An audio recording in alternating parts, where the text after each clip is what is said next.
Hi guys, James here. Welcome to Deboldy Goes Model Works.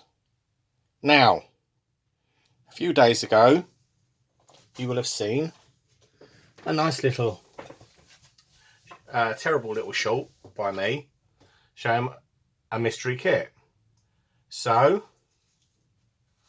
without further ado, here's what I've been building. Now, I haven't done a review. That's because Peter Oxley's done it. Hence, I've got the black gloves on. Yeah. Ta-da! Now, this is a Chevy, very similar to my Tamiya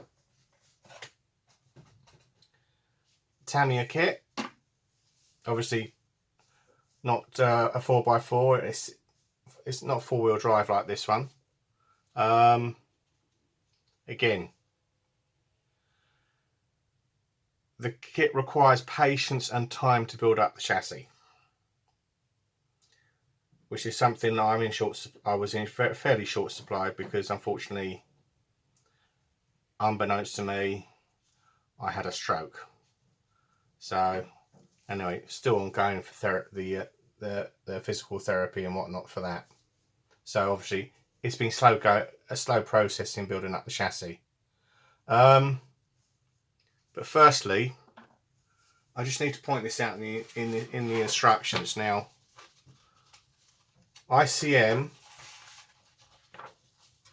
do a wonderful job of the instructions. Do clear, concise instructions. So anyway, I built up the engine. Anyway, I got to a certain point, and then I thought there's bits missing off the engine, yeah, and you're supposed to fit it. So of course I rolled through the pages, and sure enough, there we have the starter motor, the oil filler, and the absolutely most exquisite lever arms, which you can see there. You can also, the paint's still wet on the air cooler, but yeah, you had those to be fitted. And then of course, reason it's on wheels, it ensures it doesn't twist any time soon. So you've really got to pay attention with ICM kits and go through and check the in their entirety to make sure there's no parts you'll fit that you can't you'll get stuck, in other words. Another piece that's of note is the exhaust. You have to fit that after the engine. That does include. Oops, I've lost a wheel. That does mean it's a bit of an interesting fit. Let's go back here. So it says put it in this way. You can't. There's no way you can get it around the engine. So my suggestion is don't glue it together.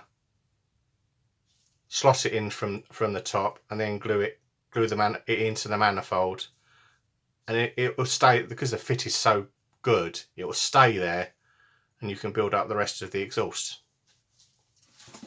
like so. Now, I haven't glued the wheels on, but yeah, it's fairly straightforward. It just requires some thought processes, which mine tend to be a bit scrambled at the moment, unfortunately. But hey ho. Obviously, have to make an admission. I lost the I lost the wheel hub and the brake drum, so had to make them, of course.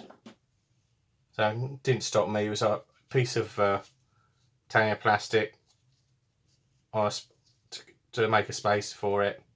Job done. So Again, I had the workshop apart. I still can't find it. Sod's law, it will turn up. So today we're going to put the chassis to one side and start work on the cap, which starts off at step 46. So we will get the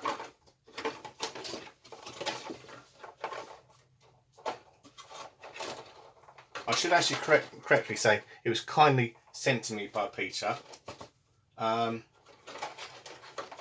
got a mysterious email I got a cryptic email from Peter. He said, "What's your address?" So obviously I provided him his address. And I said, "What are you sending me?" It's a surprise. And he sent me this kit. Obviously, ICM supplied him the kit for free. Again, I made a donation to one of their various charities. I think it's a British Red Cross, I think. And yeah, it's a lovely kit. I'm not just saying that, it's because obviously it is. Again, some of the sprue nibs are in a bit of annoying and are a bit of an annoyance to get to. But it is absolutely beautifully moulded. I mean, compared with some of their older stuff that I'd seen, and I've seen Nigel build the JU88, I believe. Again, it was by Revel, but it's a reboxing of an ICM kit. The fit is absolutely astonishing. The detail. I mean, look at the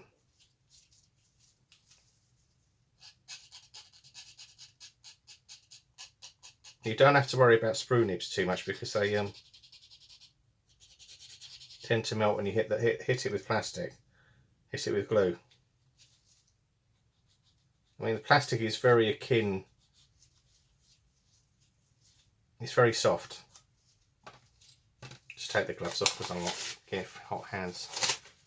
But yeah, it goes together nicely. So we need A10, which is this bit here.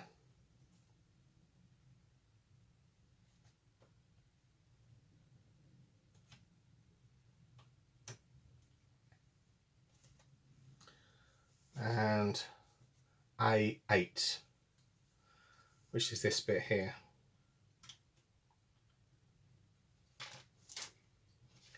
And then we have all the logic of going to the D sprue for the other part, which is this one. And that's D5, which is a little interior mirrors, rather nicely detailed. Excuse my language.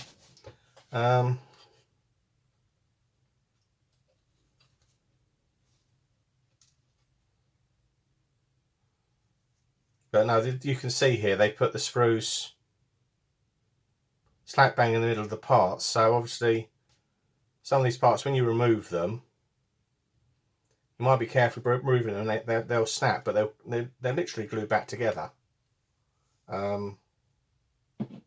Obviously, the steering rack here, it snaps right on the sprue gate. I glued it back together. So, whoops, that was clever.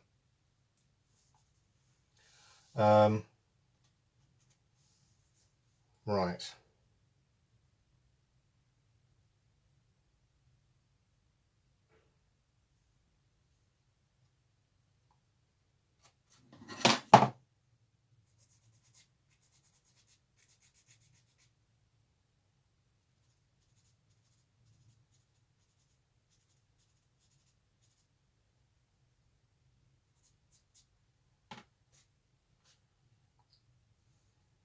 Again, it locates on those two tabs. Clicks, push fit in place. Again, lovely fit on that. And you need a dab of extra thin on it. Give it a little squeeze.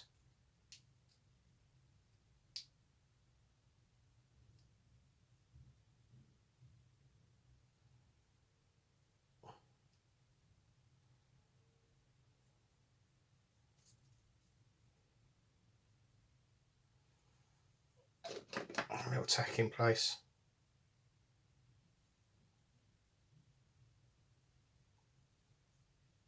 And there we go.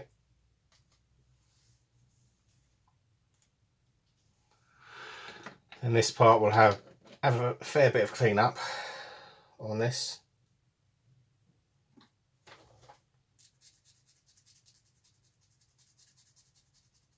Now I've seen a fair few of these ICM kits built, so my observations are from a Tamiya point of view. They're fairly detailed kits, and they can be, for most people, they're not really a challenge. They're just frustrating because of the logic of the instructions. Now if they do the instructions like an Airfix kit, brilliant, because you get clear and concise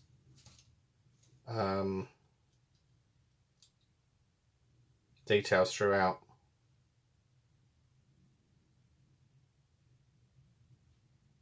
Again,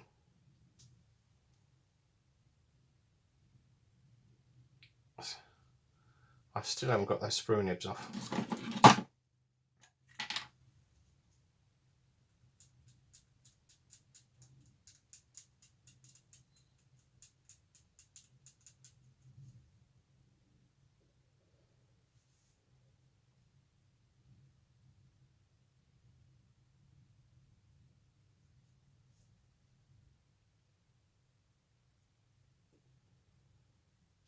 I think you've got to plan this kit.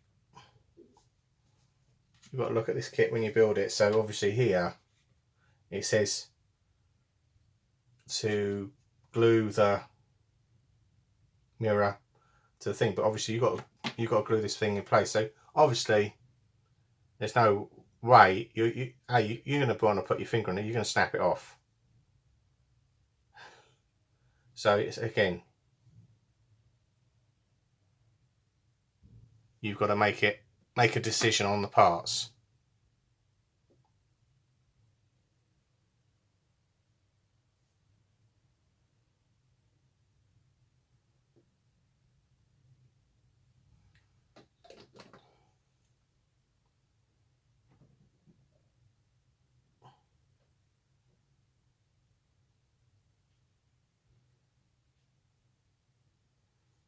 So that's glued in.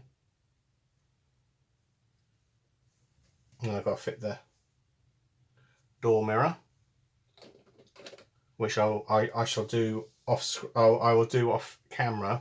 I'll fit that off camera, because I don't think you want me swearing at it when it goes pinging off into oblivion, which you will, especially if I've got bloody hold it to get the bloody sprue nib off.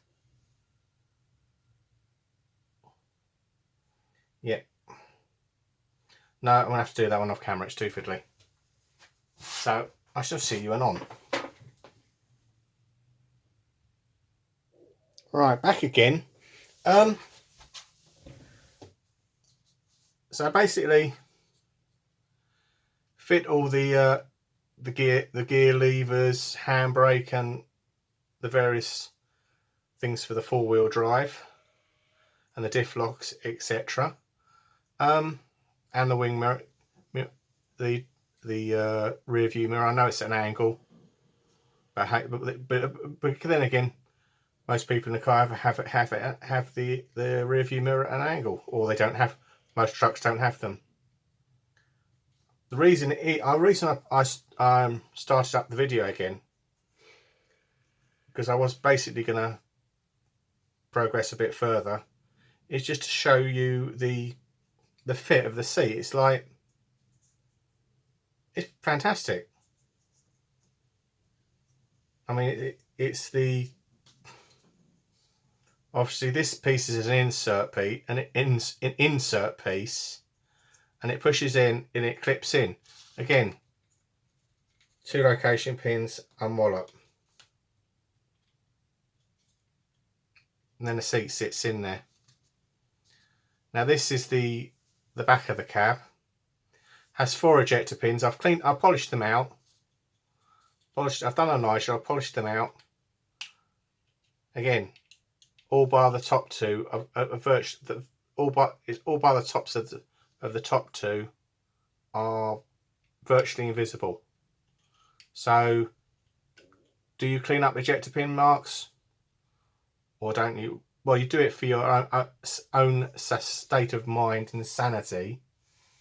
Yeah. So basically, got to build a steering column, put the brake and the clutch in,